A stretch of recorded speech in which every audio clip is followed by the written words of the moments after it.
గత 4-5 రోజులుగా నుంచి ఈ మొక్కజొన్న కొనుగోలు అంశంలో రకరకాల అంశాలు పురోగతి జరుగుతూ ఉంది. దాంట్లో ప్రధానంగా నిజంగా రైతుల సమస్య ఉంటే, రైతులకు అన్యాయం జరిగితే ఆ విషయాలు మాట్లాడాలి కానీ అదంతా పక్కన పెట్టి కాపుల యొక్క గ్రామాల మీద దౌర్జన్యకరమైన పరిస్థితులు అనే ఒక ఆలోచనతోటి మురళి గారు గత 4-5 రోజుల నుంచి వ్యవహరించడం జరుగుతాం. ఏదో ధూళిపాల నరేంద్ర గారికి కాపుల మీద ప్రేమ లేనట్టుగా, ఇతర సమాజ వర్గ ప్రేమ ఉన్నట్టుగా చిత్రీకరించే ప్రయత్నం జరుగుతాం. అది పిలకాకాని మండలం కుప్రవారి గ్రామం. ప్రత్యేకించి కాపు గ్రామాల మీద ఆయనకంత శ్రద్ధ ఉండేదానికి మా కుప్రవారి గ్రామం ఉదాహరణ. పునూరు నియోజకవర్గంలో పునర్విభజన తర్వాత పునూరు నియోజకవర్గం పిలకాక మండలం కలిసింది. ఆ కలిసిన రోజు నుంచి ఈ రోజుకి 2009 నుంచి 9, 14, 19, 24 ప్రతి ఒక్క ఎలక్షన్స్ లో మా గ్రామంలో ఆయన యొక్క మెజారిటీ అనేది పెరుగుతా వచ్చింది తప్ప ఏ రోజు తగ్గలేదు. ఎందుకని అలా జరిగింది?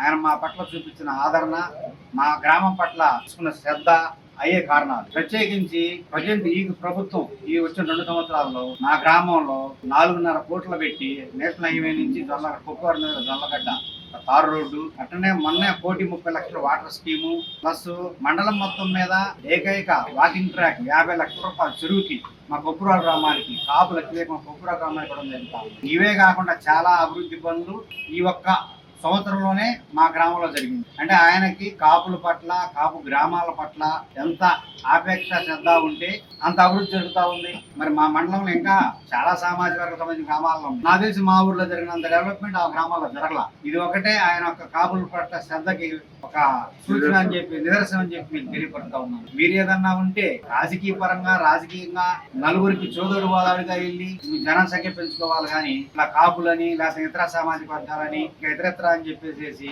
మీరు అంతరాలు సృష్టించాలనుకున్న ఆ అంతరాల్లోకి లోనయ్యే వ్యక్తులు కానీ స్థాయి కానీ ఎవరికి మా దగ్గర లేదు. మా గ్రామాల్లో కానీ మా కాపుల్లో కానీ ఎవరు కూడా మీ యొక్క క్రాప్ లో పడరని చెప్పి తెలియపడుతూ ఉన్నాను.